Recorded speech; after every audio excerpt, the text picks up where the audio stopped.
On July 20th, 1969, Neil Armstrong and Buzz Aldrin allegedly made history by stepping onto the lunar surface. But did they? The story of the Apollo moon landings is one that has been cemented into the collective memory of the world.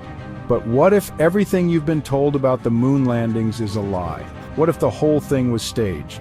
Today we're diving deep into the evidence that the moon landings were faked, starting with the most glaring inconsistencies that NASA has never adequately explained. Let's get into it.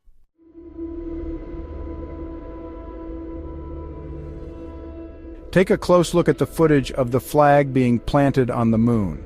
Now, the moon doesn't have an atmosphere, which means there's no wind. But the flag is moving as if it's caught in a breeze. This makes no sense. In a vacuum, like the one on the moon, a flag should just hang limp. The movement we see here suggests that the flag was manipulated in some way. Why? Could it be that the entire lunar surface was filmed here on Earth, and the flag was moved by wires or other mechanisms to create the illusion of wind? The fact that NASA has never fully explained this anomaly raises a lot of questions.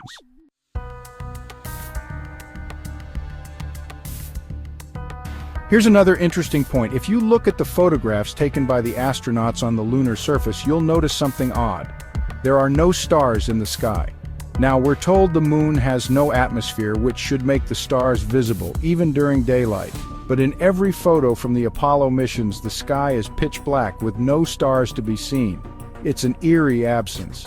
Some argue that this could be due to the camera exposure settings, but in reality the stars would have shown up even with the cameras adjusted for daylight conditions. So why no stars?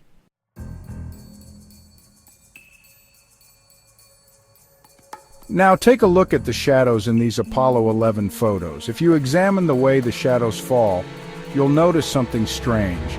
The shadows don't all seem to follow the same angle. Some are angled to the left, others to the right.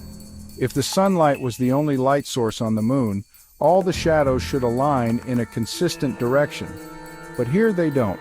This suggests that multiple light sources were used to illuminate the scene, which is a classic sign of a staged production.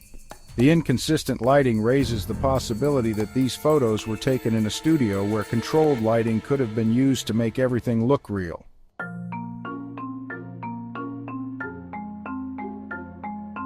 Another oddity, lunar dust. When the astronauts step onto the moon's surface, there's an incredible lack of disturbance in the lunar dust. On Earth, if you step onto a dusty surface, you create a noticeable impression. But on the moon, where the gravity is just 1/6 of Earth's, the dust should have been displaced or kicked up as the astronauts moved. Yet the dust remains undisturbed around their boots. This raises an important question. If the moon landing was real, why didn't we see any significant dust being displaced?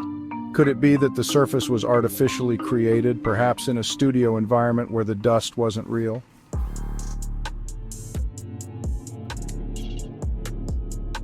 Let's talk about the Van Allen radiation belt, an area of high radiation surrounding the Earth. According to scientists, astronauts would have had to pass through this belt to reach the moon. But here's the problem. The radiation levels in the Van Allen belts are extremely high. They would have been lethal to any human traveling through them without heavy shielding. Yet the Apollo astronauts are said to have passed through this radiation belt without any issues. No illness, no radiation burns, no protection gear. It's a major inconsistency. Some experts believe the radiation would have been fatal. So how did the Apollo spacecraft manage to protect the astronauts from such high levels of radiation?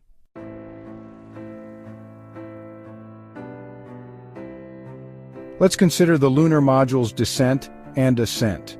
The descent stage of the lunar module, which was supposedly propelled by rockets, had to land on the moon's surface, a surface with no atmosphere and no sound. Yet during the descent, the module is seen to have a perfectly controlled landing with no issues. And when it takes off to return to the command module, it seems to lift off without any visible exhaust or dust being disturbed. How could this be? If there's no atmosphere, the rocket exhaust should have caused dust to fly in every direction, yet the surface remains pristine. It's almost as if the entire scene was shot on Earth with special effects.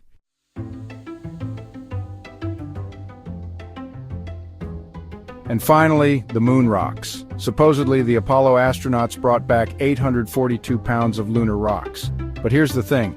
A significant number of these moon rocks have been found to be of terrestrial origin. Some of them were even identified as pieces of meteorites from Earth, and others were simply highly processed rocks.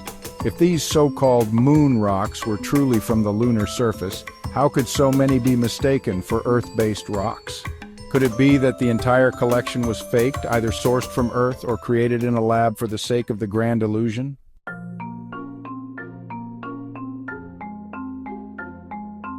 Now, none of this proves definitively that the moon landing was faked, but the overwhelming inconsistencies, the unexplainable anomalies, and the lack of concrete evidence all suggest that we should question what we've been told.